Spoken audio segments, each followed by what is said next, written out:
بسم الله الرحمن الرحيم. اللهم صل على سيدنا ونبينا وحبيبنا محمد عليه الصلاة والسلام. ربنا آتنا في الدنيا حسنة وفي الآخرة حسنة وقنا عذاب النار.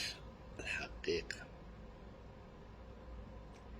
فتح المكة، فتوح مكة markii ay islaamku qabsadeen maka, qabaayilkii halkaa deganaa way soo galeen islaamnimadii si yaroo tartiiba ayay u soo galeen. waa marka ay soo degayso إذا بسم الله الرحمن الرحيم إذا جاء نصر الله والفتح ورأيت الناس يدخلون في دين الله أفواجا فسبح بحمد ربك واستغفره إنه كان توابا. صدق الله العظيم.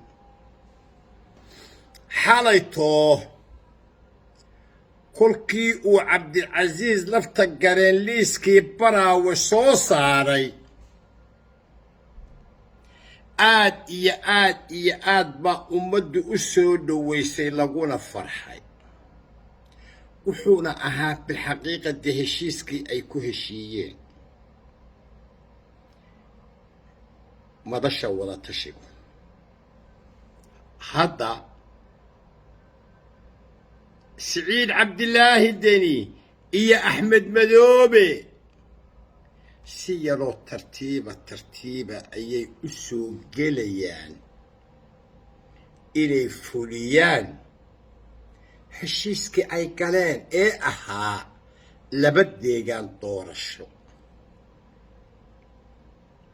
qodobkaa intaasaa ku dhaafaya. alxaqiiqa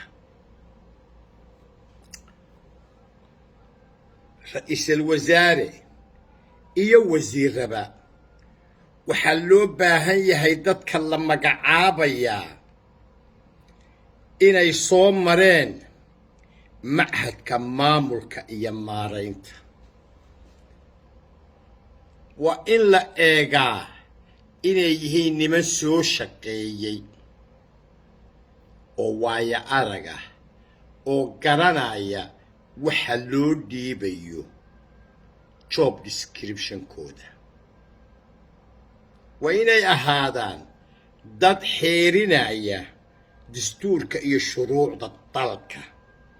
waa inay ahaadaan dad aan musuq maasuq ku sifaysnayn ama aan lagu tilmaamin ama aan guryo dhaadheer ku lahayn muqdisho.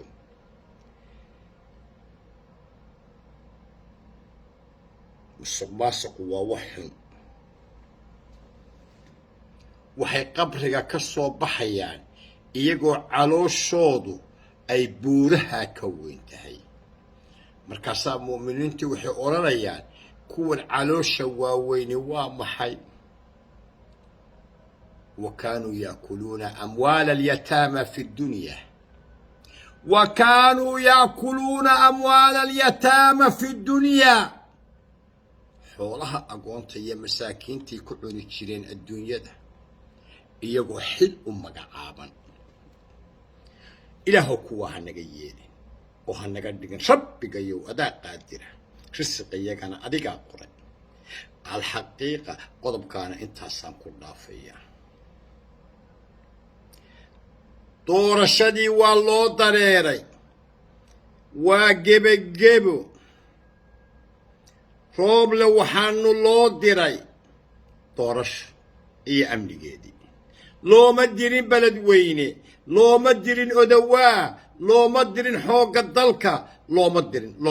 war laguma dirin. wixii laguu diray ka soo bax.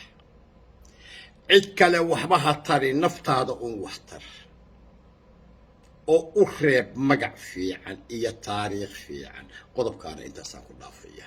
الحقيقة ربنا آتنا في الدنيا حسنة وفي الآخرة حسنة وقنا عذاب النار.